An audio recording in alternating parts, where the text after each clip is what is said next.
wabarakatuh. Perkenalkan, nama saya Nanang Sahroni, NIM 1271104. Di sini saya akan mempresentasikan hasil makalah saya yang berjudul Konsep Mujmal dan Mubayyan. Yang terhormat dosen pengampu yaitu Ibu Nurul Rahmawati SHI, MPDI.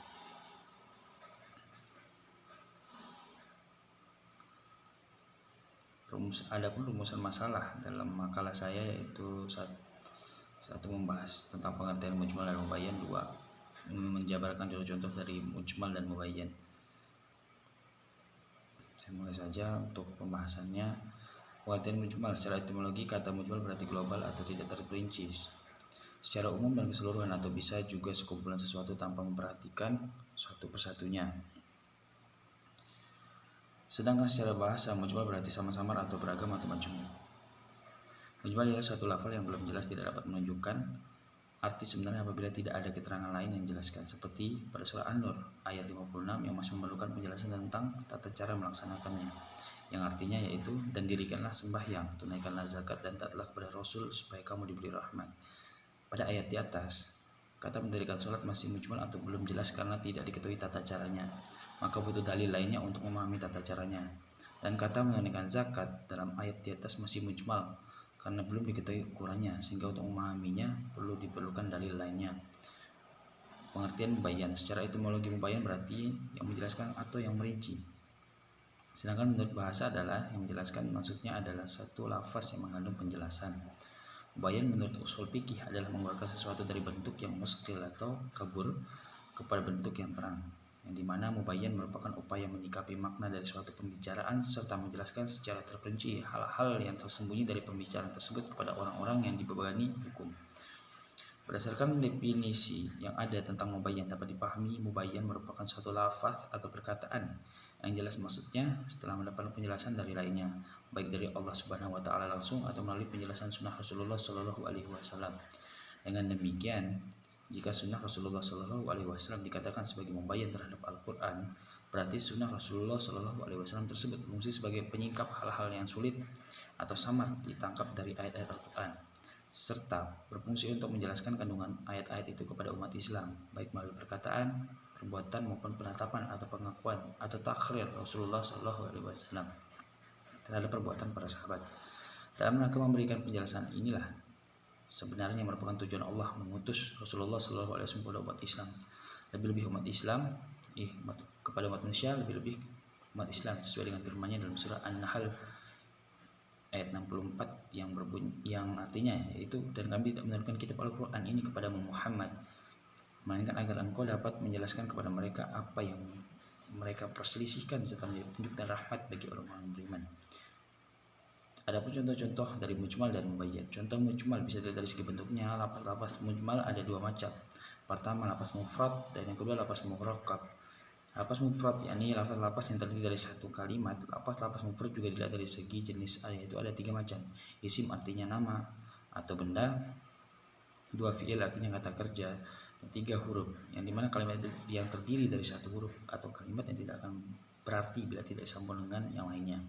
Yang termasuk mufrad diantaranya yaitu satu lafaz yang diletakkan untuk dua makna secara hakikat, yakni lafaz-lafaz yang bersyarat mustarak. Dua, lafaz yang layak untuk diarahkan kepada kedua makna dengan sebab adanya musabahah atau keserupaan dalam bentuk titik persamaan. Ketiga, lafaz yang layak untuk diarahkan pada kedua makna dengan sebab adanya mumatsalah atau kemiripan. Lafaz yang terkena imbas i'lal seperti yang diarahkan pada bentuk isim fa'il dan isim ma'ful. Lafaz-lafaz murakkab yakni lafaz-lafaz yang terdiri dari beberapa kalimat. Beberapa contoh, sebagai contoh firman Allah yang berbunyi pada surah Al-Baqarah ayat 237 dengan ayat yang artinya atau dibabkan oleh orang yang memegang ikatan nikah, yang mempunyai ikatan perkawinan bisa diartikan wali atau suami. Karena maknanya tidak tunggal, berarti hukumnya belum pasti. Oleh karena itu tidak diamalkan sebelum ada penjelasan atau al-bayan. Contoh mubayyan, penjelasan dengan kata-kata. Pada firman Allah, Quran surah Al-Baqarah ayat 196 yang artinya, maka wajib berpuasa 3 hari dalam waktu haji dan 7 hari setelah kamu kembali. Itulah 10 hari yang sempurna. Perkataan 10 hari yang sempurna pada ayat tersebut adalah sebagai penjelasan dari 3 dan 7 hari yang disebutkan sebelum itu. B. Penjelasan dengan perbuatan. Contoh seperti cara sholat yang harus diikuti sebagaimana yang diterangkan dalam perbuatan beliau sendiri. Sebagaimana sabdanya yang berbunyi, sholatlah engkau sebagaimana engkau melihat aku melakukan sholat. Penjelasan dengan tulisan atau surat. Contoh seperti ukuran zakat dan anggota-anggota badan banyak yang Nabi lakukan dengan surat-surat untuk dikirim pada daerah-daerah Islam waktu itu. Ini penjelasan dengan isyarat. Contoh seperti penjelasan Nabi tentang jumlah hari pada bulan Ramadan dengan mengucapkan satu bulan itu sekian dan sekian dan sekian. Sewaktu Nabi mengucapkan sekian pertama dan kedua adalah untuk mengangkat semua jari tangan, dan sedangkan waktu mengucapkan sekian yang ketiga Nabi melipatkan satu ibu jarinya. Hal tersebut merupakan isyarat yang menunjukkan bahwa bulan Ramadan adalah 29 hari yang demikianlah penjelasan dengan isyarat. Penjelasan dengan meninggalkan contoh seperti yang disebutkan dalam riwayat oleh Jabir atau riwayat oleh Jabir itu adalah akhir dua perkara Nabi Muhammad SAW dan tidak mengambil wudhu lagi setelah makan sesuatu yang dibakar. Dalam riwayat tersebut bahwa sempat tampak bahwa pada mulanya setiap makan sesuatu yang dibakar maka Nabi SAW wudhu, kemudian Nabi tinggalkan, Nabi tak wudhu lagi walau makan makanan yang dibakar. Nabi meninggalkan wudhu lama tersebut oleh ulama dikatakan sebagai penjelasan atau bayan dengan meninggalkan. Kesimpulan dari makalah ini yaitu berdasarkan apa yang dikemukakan,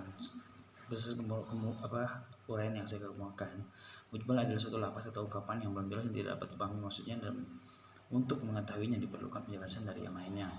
Penjelasan ini disebut dengan mubayyan, penjelasan dari Allah Subhanahu wa taala langsung ataupun penjelasan melalui Rasulullah SAW. Dengan demikian dapat pula dikatakan bahwa mujmal adalah lafal yang kandungan maknanya masih global dan memerlukan perincian atau penjelasan dari membuat mujmal atau syara' itu sendiri. Sedangkan mubayyan adalah suatu lafal atau perkataan yang jelas maksudnya setelah mendapat penjelasan dari lainnya, baik dari Allah Subhanahu wa taala secara langsung atau melalui penjelasan sunnah Nabi Muhammad Rasulullah SAW. Demikianlah penjelasan dan presentasi dari saya. Saya ucapkan terima kasih. Wassalamualaikum warahmatullahi wabarakatuh.